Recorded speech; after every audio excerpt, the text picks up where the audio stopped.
Hey, welcome to Dan's Model Works. It is time for part two, the long-awaited part two of our Volkswagen Rabbit build. And once again, those of you who are outside of the North American region, yes, we know this is a Volkswagen Golf. It's just, it was marketed here as the Rabbit here in Canada, in the United States, and Mexico. Mexico, I believe, also called it the Rabbit. So to us, it's always going to be, this generation, we're always going to think of it as a Rabbit, not the Golf. So let's get the box out of the way, see how far we got. And last episode, we got the basic underframe done and the engine. And the engine is just a little jewel of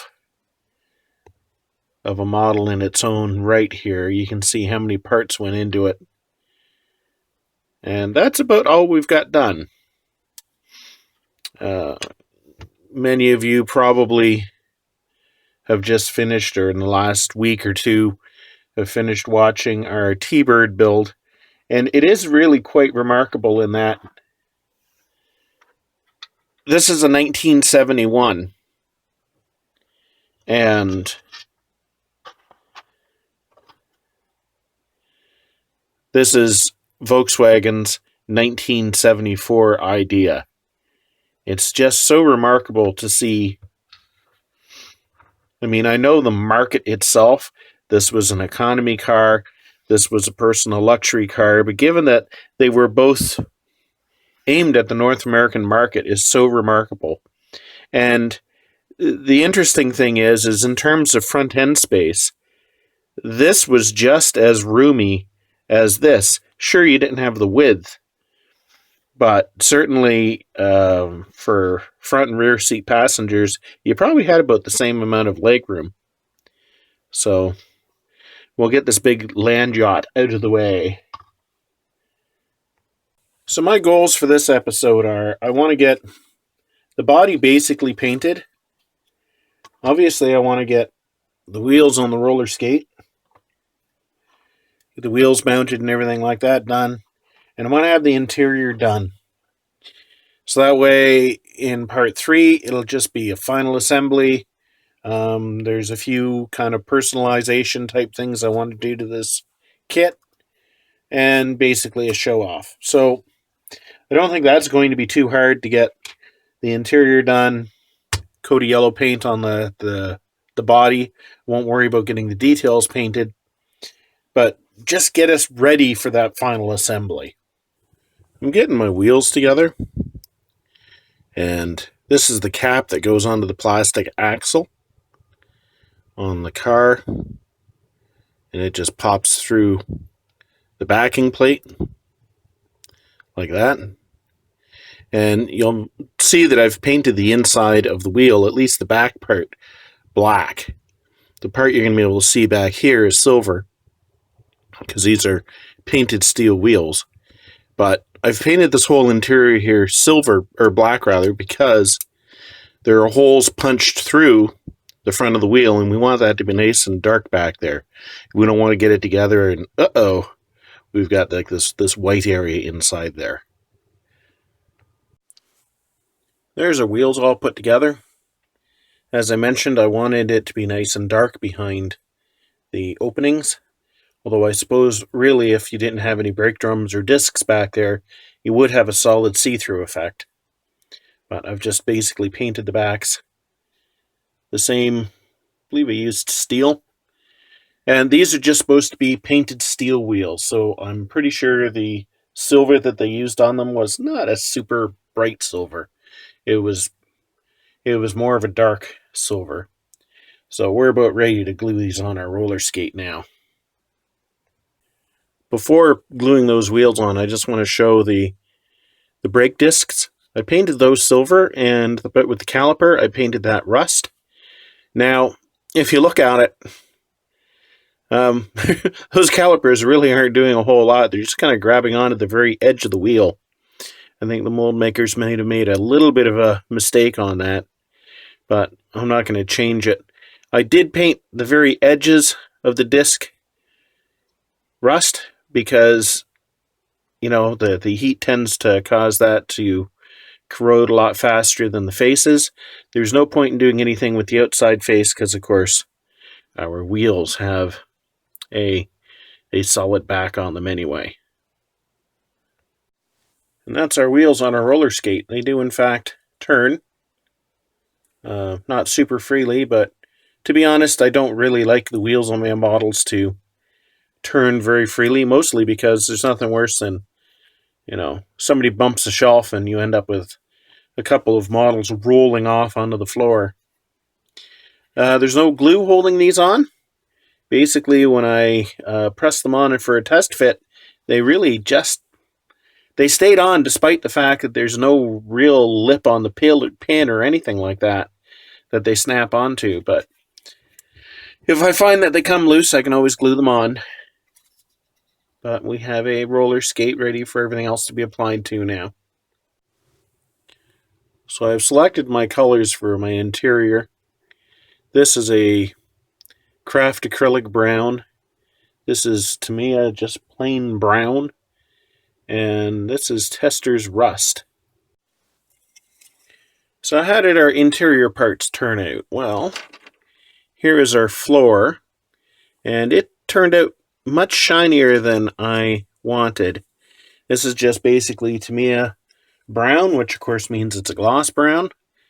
And I did end up giving it a couple coats of Tamiya flat clear, which definitely knocked it down. I may not worry too much about it because by the time you get everything all in here, you're not really going to see a whole lot of the floor other than it's a dark brown surface.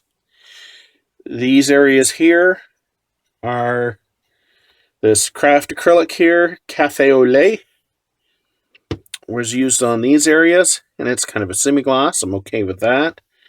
The dashboard was also painted that Cafe au lait color. I'm still going to give it a wash to bring out things like these vents and stuff like that. This portion inside here is Tester's rust, which is the same color I used for the seating. Here's the front seat, one of them. And we have the back seat.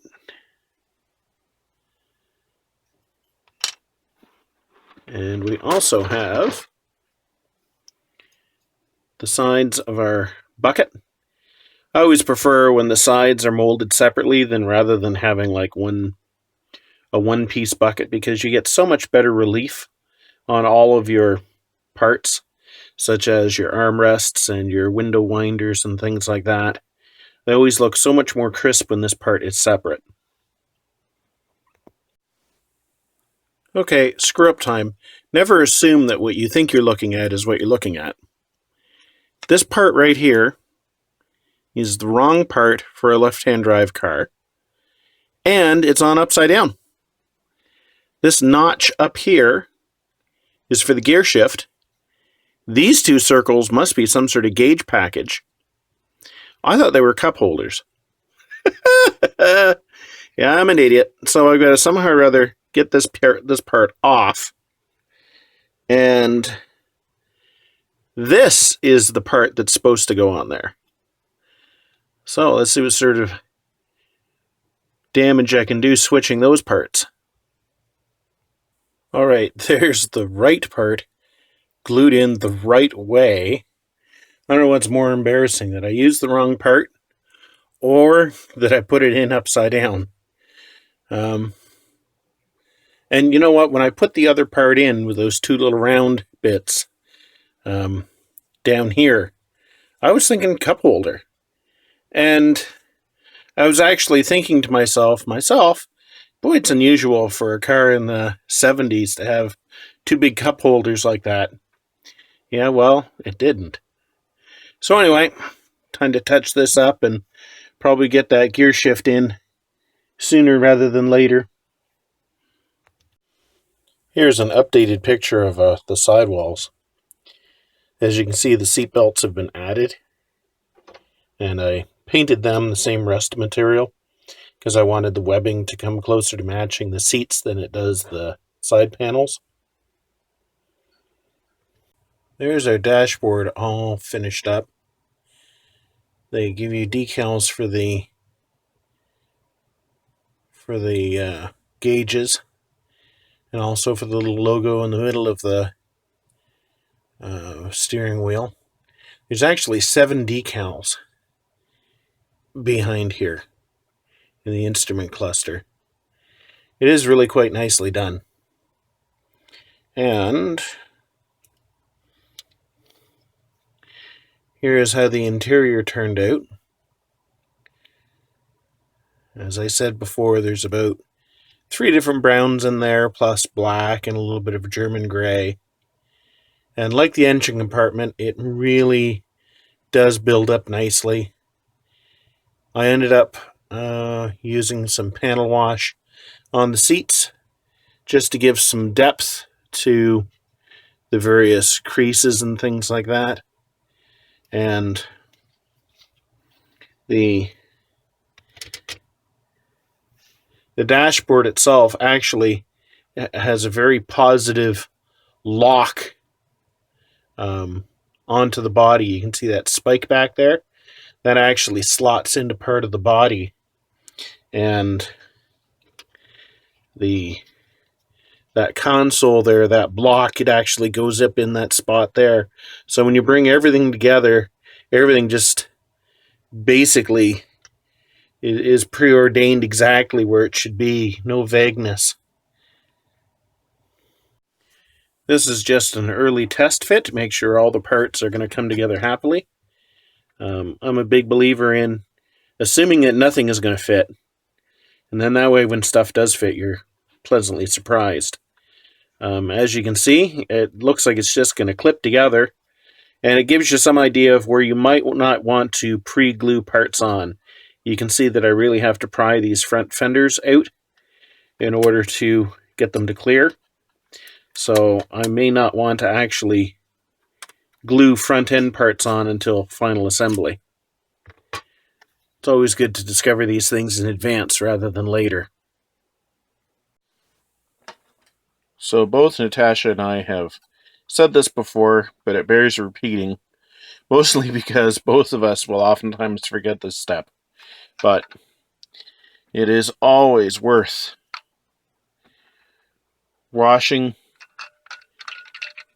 your kit in some hot soapy water